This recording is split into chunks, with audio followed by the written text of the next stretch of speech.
Depuis plusieurs jours, une information fait réagir au Sénégal comme en Guinée.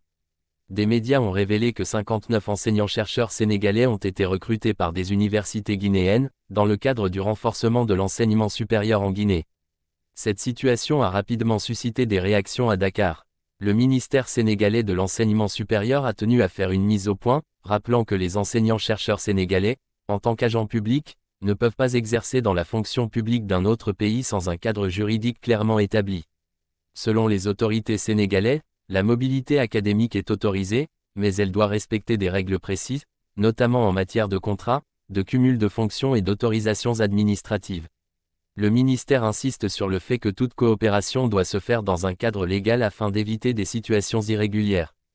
Pourtant, le Sénégal et la Guinée ont signé en mai 2025 un protocole de coopération universitaire et scientifique, destiné à favoriser les échanges d'enseignants et d'étudiants entre les deux pays. C'est justement l'interprétation et l'application de cet accord qui sont aujourd'hui au cœur du débat. Dans l'opinion publique sénégalaise, certains parlent déjà de « fuite de cerveau », estimant que le pays manque lui-même d'enseignants qualifiés et ne peut se permettre de voir partir ses compétences. D'autres, en revanche, appellent à plus de nuances et rappellent que la mobilité académique est une réalité mondiale et peut être bénéfique pour toute la région ouest africaine. Face à la polémique, les autorités sénégalaises ont demandé aux universités concernées de vérifier la situation administrative des enseignants recrutés et de s'assurer du respect de la réglementation en vigueur. De leur côté, certains universitaires dénoncent les amalgames et appellent à un dialogue entre les deux États.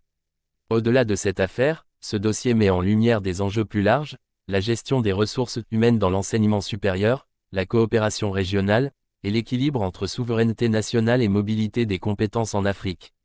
Ce qui se joue ici n'est donc pas simplement le départ d'enseignants sénégalais vers la Guinée, mais un débat de fond sur la manière dont les pays africains organisent la circulation de leurs élites intellectuelles, dans un contexte de développement et de